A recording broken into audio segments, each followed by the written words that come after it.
Hi, this is a quick rundown of Mother Shahraz, 7th boss of BT. First and foremost, there is a debuff that gets out on players periodically. Increases one element while reduces the opposite element. So increases nature, reduce arcane, reduce nature, increase arcane. So holy and shadow, shadow and holy, frost and fire, fire and frost. Really simple. Next ability to look out for is Sable Ash. This is going to be like a conal cleave.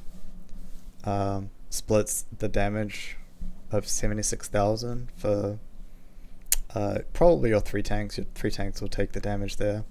Also makes them immune to Fatal Attraction, which I'll go over in a bit here. Next one is Silencing Shriek. If you're close to the boss, you'll get silenced, so be 18 yards or further in order to not get silenced. She has 4 different beams that all arc to 10 targets, so you'll be either stacked or split up depending on how you want to do this fight. This one here is just a dot, 2500 every 2 seconds, so over 8 seconds you're going to take 10k damage. I imagine it's resistible damage. Here is just a mana burn for 1,000. This one here is a knock up, so it's going to do 2,000 to you straight away, and then 30% of your max life. There are places where you can stand, like over here. Cricks here. This warlock is standing underneath this statue with the arms out. You can't really quite see it here, but when he gets knocked up, he'll hit the arms of the statue and fall back down and take reduced fall damage, so that's really good. Next one here is Sinful Beam. Now this one is just a big upfront 7k damage to all targets hit by it. It's really scary. Finally, Fatal Attraction. This is the one that wipes your raid constantly. Essentially, it's going to pick 3 random targets, port them all together and link them. And to break the link, you have to snap each of the lines. Yeah, this one sucks. So there's a few ways to deal with it.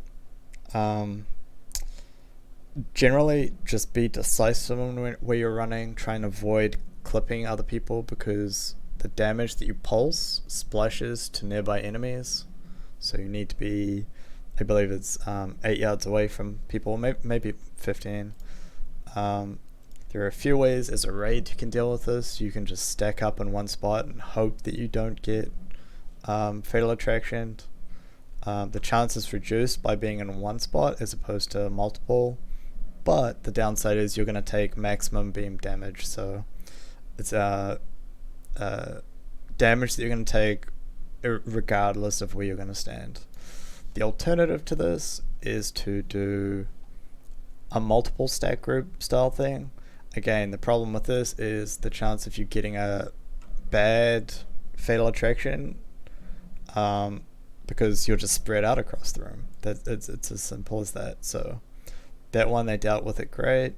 Run away from other people. If you're an engineer, you can use rocketboots to snap your line immediately, which reduces 2 people's damage that you're going to take. So the damage values are, the first tick is 1,000, next tick is 2,000, and then the next tick is 3,000, and then it's going to stay at that 3,000 value. So you're going to be taking a ton of damage. The average is about 7k per person if you do it perfectly, and you resist well. So it's a lot of RNG to this fight.